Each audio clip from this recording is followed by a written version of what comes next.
Well, my sisters, what are you doing now that your schedule is free, your home is quiet and maybe empty, and you really don't know what to do with yourself? You suddenly maybe have all this time on your hand for some reason. Well, I want you to go get those dreams off your dusty shelf. You know the ones I'm talking about. The things that we put aside for those years where we raised a family, we took care of other people possibly. And I want you to find that list of places you've always dreamed of going. Now, I know you have one. And even if you never wrote it down, or maybe it's in an old journal, or you've talked about it enough that you know what I'm talking about. I think we all have those places in our hearts, places we've always dreamed of going. And I want to talk about how we can look at those and possibly utilize them in finding you the perfect place to take your next trip. Well, many of us dream of many places, and I have a list, I have to be honest, and I have a top 10 destination list, but what I have to do and what I'm wanting you to do is first, if you don't have a list, create one. Write down a few places you've always dreamed of going, or maybe going back to even. You had a good experience somewhere, and maybe you want to revisit it now that you're in this new season of your life. And that's what we want to look at each place, because maybe it is not for now.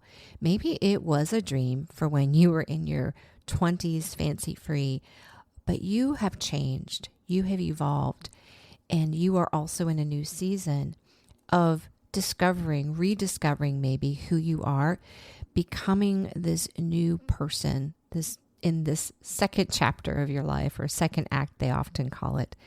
I like to think that I have more than 2 acts in my life, but we'll go with it anyways. And what I like you to do is, once you've created a list of places, to actually look at each place and ask yourself a couple questions about that place. First, why do you want to go there? What is it about that destination that draws you? Is it the atmosphere? Is it the weather? Is it just because it's a super popular place to go? I know that through my years of travel, places I dreamed of going in my 20s and 30s is very different than places I desire to go now in my 50s. Many of the places, as I look at my list and specifically where I want to go, because of my intention for travel and wanting to make sure each trip is changing me in some way, and I'm evolving and becoming more of the woman God wants me to be.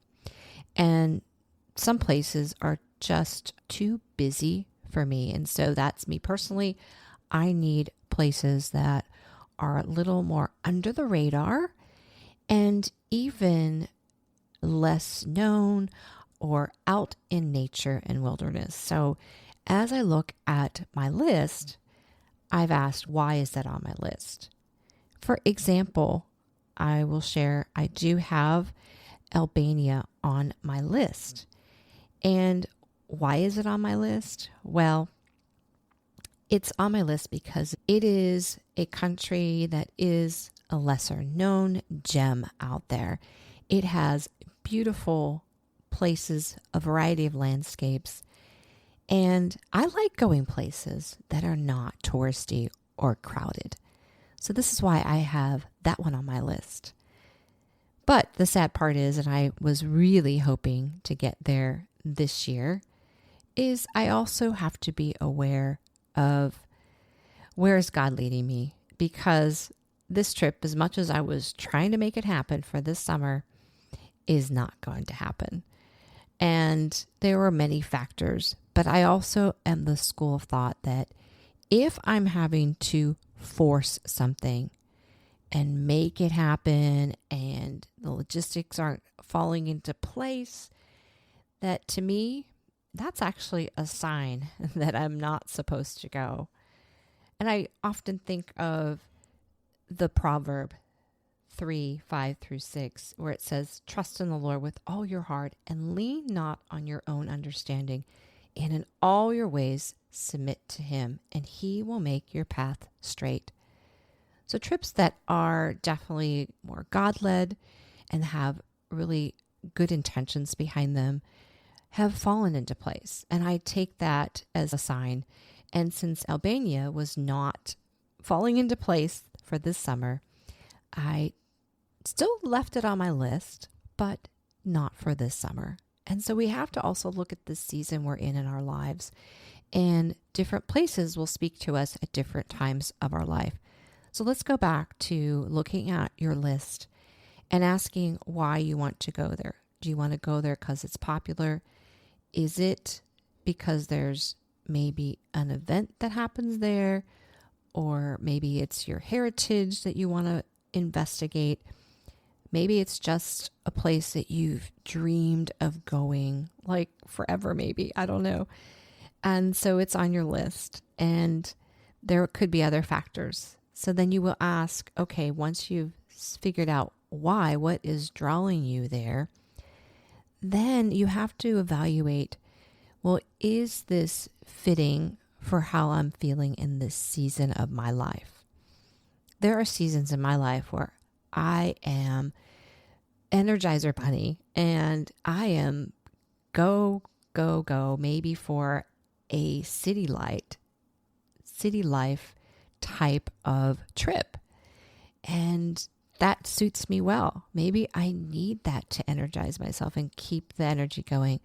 But if I'm in a contemplative or I'm really trying to hear from God, a lot of times I'll need a solo trip that is on the quiet end, where there is space for me to reflect, time for me to enjoy. Maybe I love being outside.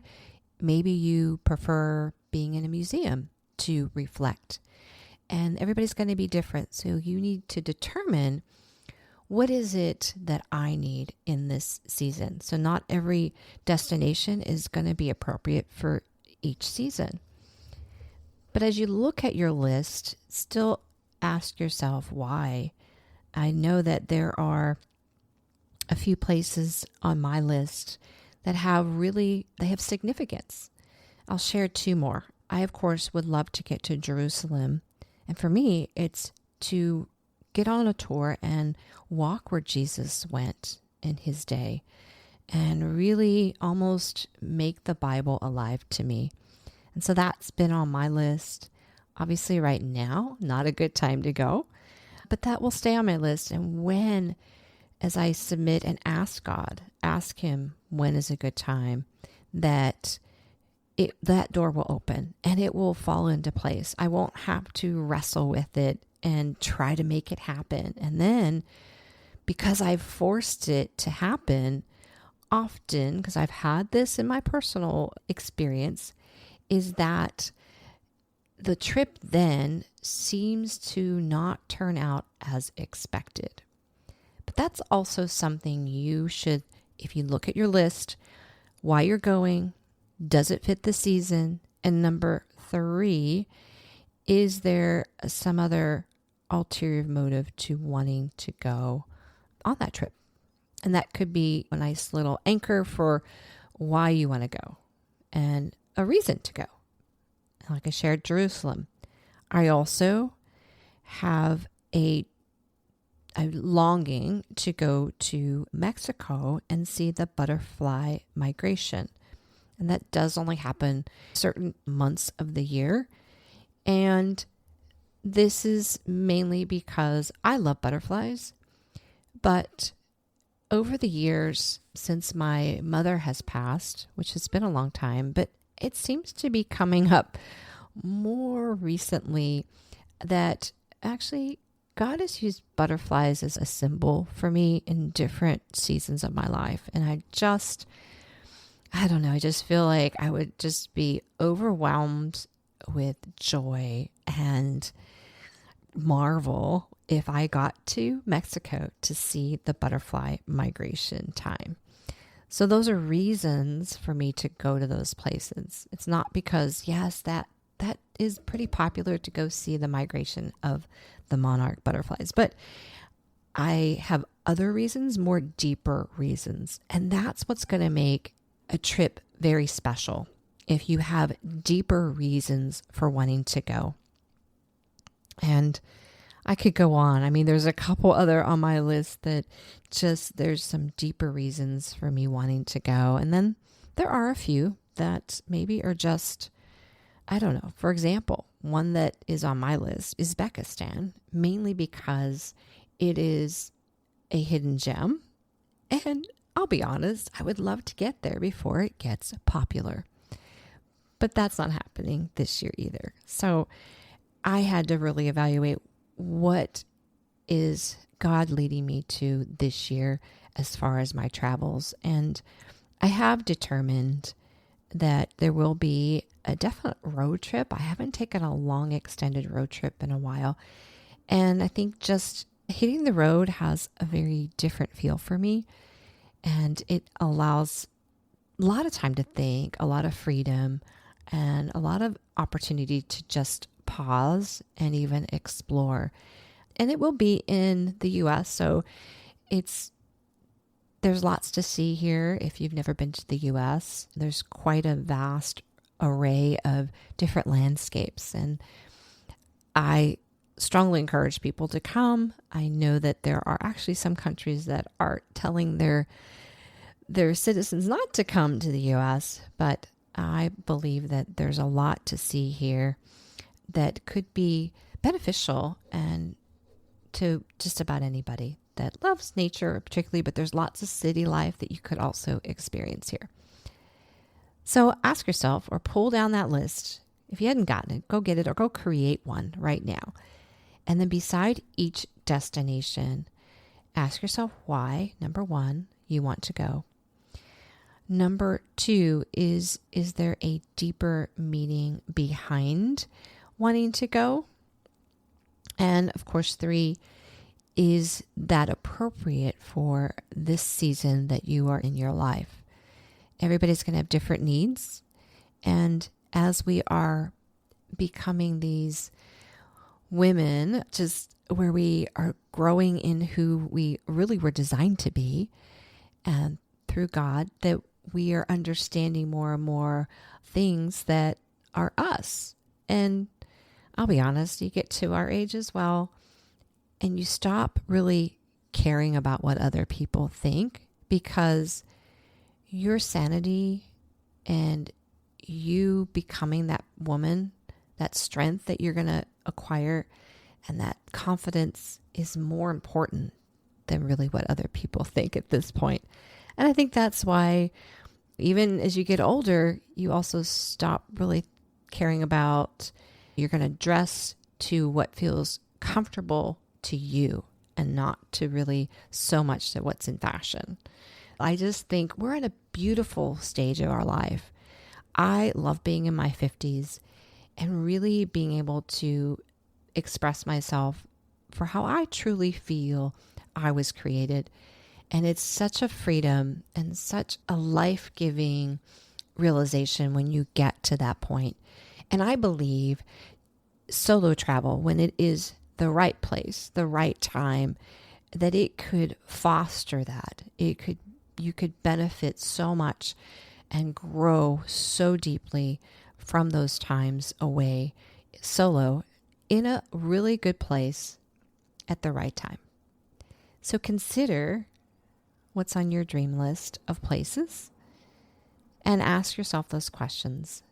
And then take that step and book it. But I would ask God first and see what He says and where He leads you. Did this podcast inspire you to participate in a solo journey? Well, my hope is that all women 50 and up have the courage and opportunity to experience at least one solo trip in their lifetime. But maybe you're feeling stuck about trying it solo. With my one-on-one travel coaching program, I can help you have a transformative trip, especially for those who are needing healing. Go to my website, CherylBeckEsch.com, and check out the program. Travel is a wonderful vehicle to heal.